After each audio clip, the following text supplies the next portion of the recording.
अन्योन्हासेयो guys, सलाम, नमस्ते, नमस्कार, हाय, हेलो। तो कैसे हैं आप लोग? Hope you guys are doing well and I am trying to do well every single day, every single moment.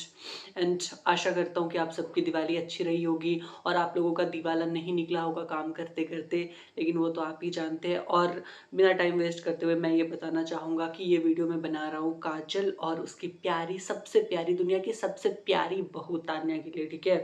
जो कभी भी कुछ भी बोल देती है, जिनको सही और गलत की समझ ही नहीं है। तो शुरू करते हैं। तो देखिए दोस्तों, वैसे तो काजल बुआ बहुत कुछ बोलती रहती हैं, विद्या को तो सुनाती ही रहती है। विद्या को सुनाने वालों की तो भाई लंबी लिस्ट है, जिसमें काजल बुआ का भी नाम जुड़ चुका है। लेकिन लेकिन जब जब तान्या अभीरा को ताना मारती है, अभीरा को सुनाती है, तब काजल बुआ कुछ क्यों नहीं बोलती? बोलना चाहिए ना। अगर काजल बुआ विद्या को सुना देती हैं क्योंकि विद्या गलत है, मान लिया, तो फिर जब तान्या अभीरा को सुनाती है तब काजल बुआ तान्या को कुछ क्यों नहीं बोलती? भाई साहब, चारू पे तो इन्होंने इतनी लगाम कस रखी थी कि भाई साहब चारू के मुंह से दो शब्द नहीं निकलते थे, और तान्या को इन्होंने इतना बिगाड़ रखा है, इतना बिगाड़ रखा है कि बेलगाम घोड़ी की तरह तान्या दौड़ती रहती है। और तान्या का भी सही है यार, मतलब जिसकी वजह से वो पैकेट्स वहां पे गिरे अंशुमन और अबीरा की टेबल के पास, यानी कि कियारा, उसके साथ तान्या नाच रही है, गा रही है, उसे उसने माफ कर दिया, उसकी जोड़ी बनाने में लगी हुई है अपने ही ननद के पति के साथ, ठीक है? उसका पति उसे लाइक करने लगा है, वो खैर एक अलग बात है, लेकिन तान्या पहले से ही इनका टाका भिराने में लगी हुई है। और वहीं दूसरी तरफ वो अबीरा को अपना दुश्मन मान के बैठी है। भाई, जैसे कियारा दोषी नहीं है वैसे अबीरा भी दोषी नहीं है, तो क्यों अबीरा से इतनी पर्सनल खुन्नस यार? और ऊपर से अबीरा को सुनाती जा रही है। भाई, इतना तो तान्या को भी पता था, अंशुमन को भी पता था, और सबको पता था कि अबीरा सिर्फ और सिर्फ अरमान से ही प्यार करती है। और अगर अबीरा गलत है क्योंकि उसने अंशुमन के साथ शादी करने का फैसला लिया, जबकि वो अंशुमन से प्यार नहीं करती थी, मैं भी मानता हूँ, क्योंकि मुझे भी ये अच्छा नहीं लगा था कि बिना प्यार के वो शादी करने जा रही है, ठीक है? वो अंशुमन के साथ खुश रहेगी लेकिन अंशुमन को खुश नहीं रख पाएगी, और शायद अबीरा भी खुश नहीं रहती, क्योंकि भाई वो प्यार तो अरमान से करती है, भले ही अरमान दुख दे, सुख दे, खुशी दे, गम दे, या जो भी दे, ठीक है? वो अरमान का ही देने का हक है उसे, ठीक है? क्योंकि वो अरमान से प्यार करती है। लेकिन अगर वो अंशुमन से प्यार नहीं करती तो उसे अंशुमन से शादी का फैसला लेना नहीं चाहिए था, ठीक है? मैं भी मानता हूँ, लेकिन इसकी वजह से तान्या कब तक अबीरा को सुनाती रहेगी? और अगर सुनाना ही है तो फिर कियारा को भी सुनाओ। भाई साहब, ये दोगलापन क्यों है?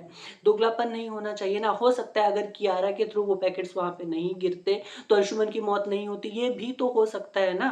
ये भी तो तान्या को सोचना चाहिए। और तान्या बोलती है सो बोलती है, तान्या को चुप कराने वाला भी कोई नहीं होता। जो सास इतनी महान बनती है, इतना प्यार करती है, इतनी अच्छी बन रही है, उसे तो सुनाना चाहिए भाई साहब तान्या को। आज काजल बुआ ने दादी सास से कहा कि वो उनके जैसी सास बनना चाहती है, तो भाई मैं बता दूं काजल बुआ को और बाकी सबको कि भले ही दादी साहब बहुत बुरी होंगी या जो भी होंगी, या उन्होंने बहुत सारे काले कारनामे भी करे हैं विद्या के साथ मिलके, लेकिन जब विद्या गलत हुई है तब दादी साहब ने विद्या को सुनाया भी है। याद करो वो दिन जब विद्या ने अरमान और अबीरा को शाप दिया था, बद्दुआ दी थी, क्या क्या बोला था। तब दादी साहब का कैरेक्टर कैसा था, कितना सुनाती थी वो विद्या को, कैसे उन्होंने विद्या को घर से बाहर भी निकालने की धमकी दी दी ना, बहुत कुछ करा ना। और देखा जाए तो दादी साहब बुरी सास भी है, क्योंकि उन्होंने जो शिवानी के साथ किया वो तो किसी ने नहीं किया होगा। भाई साहब, इतनी पत्थर दिल तो कोई भी नहीं हो सकती, कोई औरत तो नहीं हो सकती कि एक माँ को उसके बेटे से दूर कर दे। तो काजल को क्यों दादी साहब के जैसा बनना है? जैसी काजल है वैसे ही रहे ना। और अगर बनना ही है तो अच्छी चीजें लो ना दादी साहब से, दादी साहब से अच्छे गुण लो भाई साहब। अगर अपनी बहू को प्यार करना है तो करो, लेकिन साथ साथ जब बहू गलती करे, बेलगाम घोड़े की तरह दौड़ने लगे, तो उसकी लगाम भी कस के रखो भाई साहब। ऐसा ही होना चाहिए ना। अगर काजल बुआ तान्या के साथ माँ बेटी का रिश्ता बनाना चाहती है तो फिर तो भाई साहब जैसे उन्होंने चारू की लगाम कस रखी थी वैसे कस के रखो। अगर वैसे नहीं रखना है, क्योंकि वैसे रखना गलत हो जाएगा, तो फिर भाई साहब एक ऐसा रिश्ता तो बनाओ जहां पे आप तान्या की गलती पे उसे डांट सको। क्या है कि प्यार बरसाते जा रहे हो भाई साहब, इतना भी प्यार मत करो कि बच्चा बिगड़ जाए, ठीक है? तो बच्चों को डांट भी चाहिए और प्यार भी चाहिए, तो दोनों बैलेंस करके देना चाहिए ना काजल बुआ को, लेकिन वो समझ ही नहीं रही है इस बात को, और बेफालतू में अबीरा को सब कुछ सुना देती है तान्या। भाई मेरा तो मन करता है ना कि मैं क्या कर दूं इनका। आज ना मुझे काजल बुआ की एक बात बहुत ज्यादा बुरी लगी, वो ये कि विद्या को जब कैकेयी का रोल मिला, ठीक है, माता कैकेयी का रोल जब विद्या को मिला, तो काजल बुआ ने सरकास्टिक स्माइल दी। तो शायद काजल बुआ को पता नहीं है कि श्री राम को अगर सबसे ज्यादा कोई प्यार करता था तो वो माता कैकेयी ही थी, उनसे ज्यादा कोई भी प्रभु श्री राम को प्रेम नहीं करता था, क्योंकि श्री राम को मर्यादा पुरुषोत्तम राम बनाने वाली सिर्फ कैकेयी माता थी और कोई भी नहीं। शायद काजल बुआ को ये बात पता नहीं है, अगर पता होती तो वो ऐसा नहीं करती भाई साहब। आखिर किस में इतनी शक्ति, इतना सामर्थ्य था कि वो पूरे अयोध्या वासियों के कटु वचन, उनसे तिरस्कार सहकर श्री राम को वन भेजे और उनके जन्म को सार्थक करे। भाई साहब सोचो, अगर माता कैकेयी श्री राम को वन नहीं भेजती तो क्या होता? क्या भगवान विष्णु के उस अवतार का कोई प्रयोजन रह जाता?